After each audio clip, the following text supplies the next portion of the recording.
Corona के संकट काल में अपनी जान की परवाह किए बिना अपने फर्ज को अंजाम देने वाले प्रिंट तथा इलेक्ट्रॉनिक मीडिया को मुख्यमंत्री सहायता निधि से आर्थिक सहयोग करने की मांग महाराष्ट्र प्रदेश भाजपा उत्तर भारतीय मोर्चा के प्रदेश सचिव ने की है। भाजपा उत्तर भारतीय आघाड़ी के नवनियुक्त प्रदेश पदाधिकारी एवं अंबरनाथ शहर के हड्डी रोग विशेषज्ञ डॉक्टर मनोज कंदोई ने उक्त मांग को लेकर राज्य के मुख्यमंत्री उद्धव ठाकरे इनको ट्वीट किया है। इस मांग के संदर्भ में उन्होंने बातचीत करते हुए कहा कि कोरोना काल में लोकशाही के चौथे स्तंभ यानी पत्रकारों ने काफी काम किया है। इनमें से कुछ पत्रकारों की मौत भी हुई है। लाखों लोग कोरोना पॉजिटिव भी पाए गए हैं। इनमें से पत्रकारों का विशेष समावेश है। लेकिन मुसीबत की इस घड़ी में राज्य सरकार ने किसी भी प्रकार की आर्थिक मदद पत्रकारों को नहीं की है, इसलिए उन्हें मदद करने की मांग उन्होंने की है। उल्लासनगर शहर में रात देर में एक कामगार की हत्या हुई है। इस कामगार के ठेकेदार ने यह हत्या करने की जानकारी सामने आ गई है। उल्लासनगर शहर के कैंप क्रमांक 5 के भाटिया अस्पताल के पीछे के लालसे गार्डन में रात देर को यह हत्या हुई है। रात में जब पुलिस को इस घटना की जानकारी मिली तब हिललाइन पुलिस ने घटना स्थल पर पहुंचकर पंचनामा कर मृत कामगार का मृतदेह मध्यवर्ती अस्पताल यहां पर पोस्टमार्टम के लिए भेजा।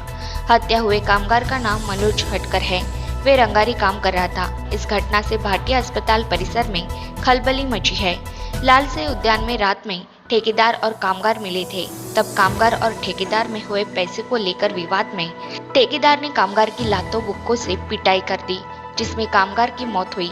उक्त ठेकेदार हत्या के बाद भाग गया है। मामले की जांच हिललाइन पुलिस कर रही है। ऐसी जानकारी डेली न्यूज के उप संपादक सरफराज खान इन्होंने दी है।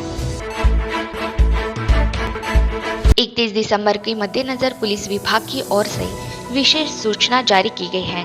सभी लोगों ने वाहतुक नियम एवं पुलिस विभाग की ओर से दिए हुए सूचनाओं का पालन करने का आह्वान पुलिस विभाग ने किया है। ऐसी जानकारी पत्रकार परिषद में दी गई। उक्त जानकारी डेली न्यूज के पत्रकार सुनील महाकाल इन्होंने दी है। नए साल के उपलक्ष्य में बहुत सारे जगह पे बड़े बड़े कार्यक्रम हर साल होते रहते हैं।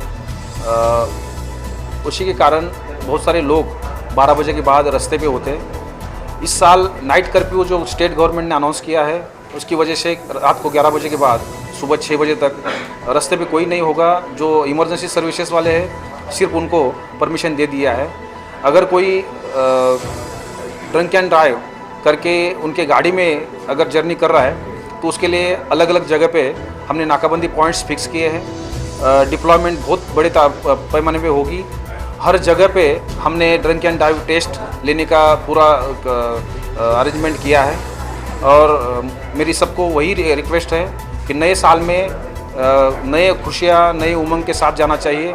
किसी भी घर में दुख का माहौल या किसी कार्रवाई करते समय किसी भी फैमिली को उसकी तकलीफ ना हो, इसलिए हर एक फैमिली के जिम्मेदार लोगों की हर एक की जिम्मेदारी है कि अपने अपने बच्चों को जो बाहर जा रहे हैं पार्टी कर रहे हैं और अपने गाड़ी में ड्रंक एंड ड्राइव का सामना करते हुए किसी अपघात या किसी एक्सीडेंट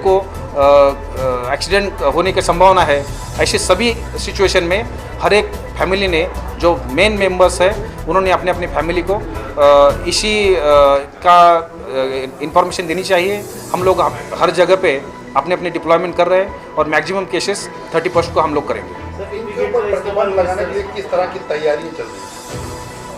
31 में हम लोग जहाँ पे डिप्लॉयमेंट किया है हर पॉइंट पे पीपीई किट के साथ हमारे लोग ब्रीथ एनालाइजर के टेस्ट ले लेंगे। टेस्ट देने वाले और टेस्ट लेने वाले उनके बीच में कोई फिजिकल कांटेक्ट नहीं होगा। हमने एसओपी ऑलरेडी जारी किया है जिसमें किसी भी तरह का इन्फेक्शन का चांस रखा नहीं है।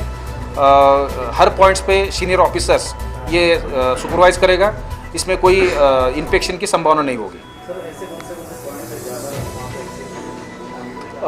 घोड़बंदर रोड के कुछ जगह है और मुंबई नासिक जाने वाला जो हाईवे है वहाँ पे भी बहुत सारी जगह ऐसे हैं कि जहाँ पे स्पीड ड्राइविंग होता है।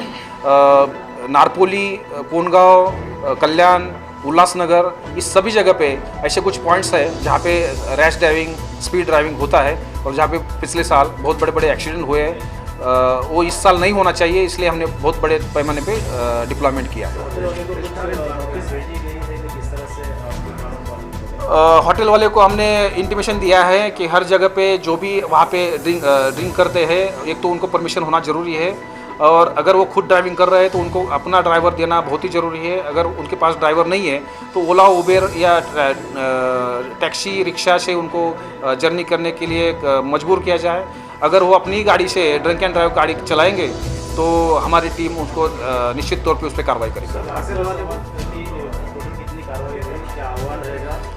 अभी तक ड्रंक एंड ड्राइव में 415 केसेस 4 दिन में हो गए हैं। 31 तक ये चालू जारी रहेगा और ये इंटेंसिफाई किया जाएगा 31 तक। 11 बजे से जो 5 बजे तक आपने टीआर निकाला है, तो मतलब ये सब बंद रहेगा, हड़ताल बंद रहेगी क्या? उस समय होटल चल रहे हैं क्या? नहीं, 11 बजे के बाद कोई भी होटल चालू नहीं रहेगा। ये कर्फ्यू के टाइम पे सभी होटल बंद रहेंगे।